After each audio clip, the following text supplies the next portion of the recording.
So let's review where things show up on an IR. Again, things can shift a little bit depending on what else is attached. So for instance, we kind of talked about this with carbonyls. When there's another double bond next to it, it can kind of shift the number so that it's more to the smaller wave numbers of that range.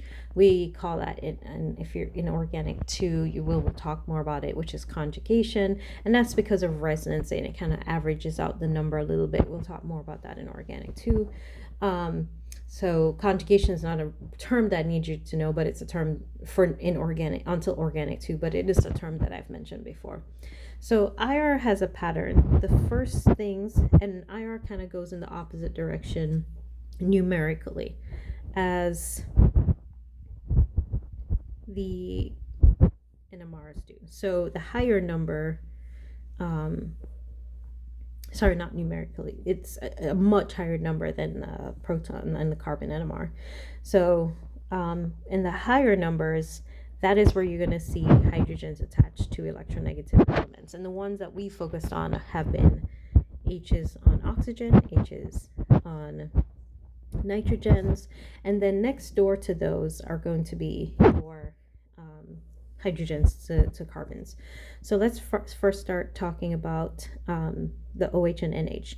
So they're oftentimes around 3600, 3300. And let's talk about some characteristics. So the common one most of you remember is OHs are nice and broad. And so that's correct. So they should show up in that region. But I want to distinguish alcohol OHs from carboxylic acid OHs. So just like I drew the nice little OH for alcohol, but for carboxylic acid, it's much wider. And I'm going to go back to that in a second because it doesn't look exactly like that, but it's a lot wider and it passes the OH range. If you have a nitrogen to a hydrogen, they show up also in that range, but they're more medium peaks and they're sharp. If I have one hydrogen, I'll get one peak. If I have two hydrogens, I get two peaks. So I'm going to leave that kind of the way it is right now. Then across from that, this is where you'll see hydrogens attached to where double bonds are. So if I have an aldehyde around the 3300 marker, so that's where you'll see the hydrogen on an aldehyde. Then hydrogens coming off of triple bonds.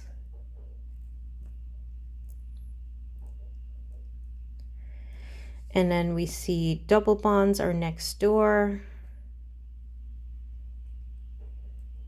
So double bonds. And then hydrogens on carbon single bond. So we have sp hydrogen CHs, you have sp2 CHs and sp3 CHs. So they're actually in this order. So that's the pattern is sp2, sp3, sp3, sp, sp2, sp3.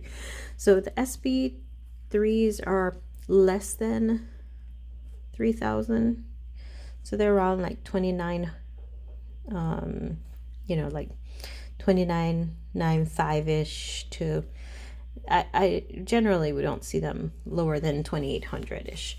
The sp2s are around 21 to about that, and then the sp are around something like this. So they're right next to each other. One range ends, one range stops.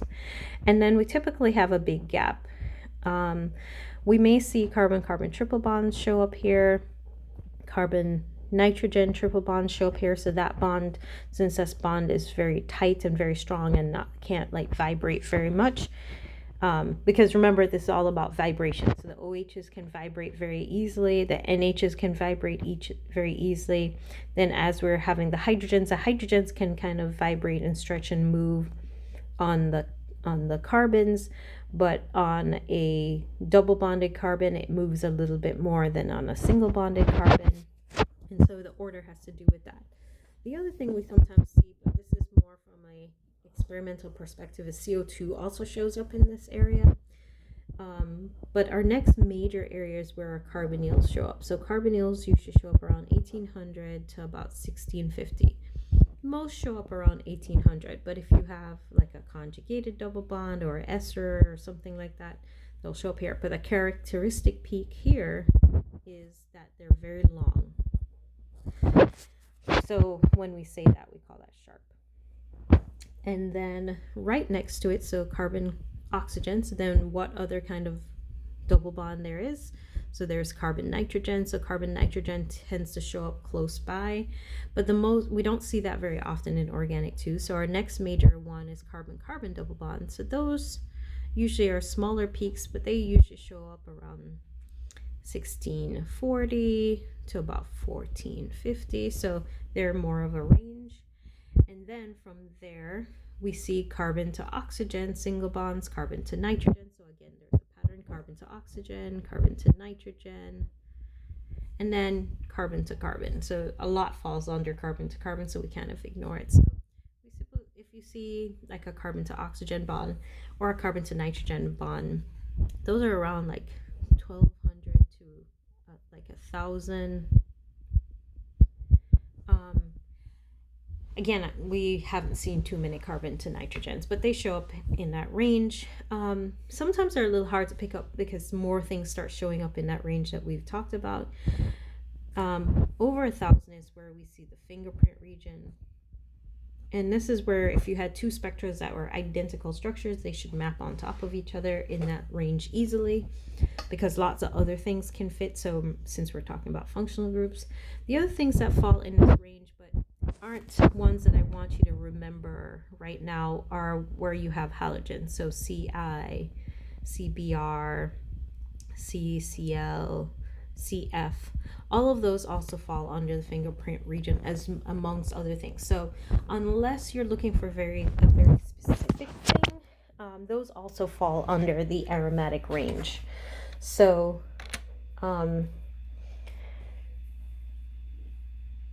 in terms of IR, we talked about this in class, there's some patterns, and if you understand the patterns, that's good. So here's my little thought for those of you practicing for your ACS final.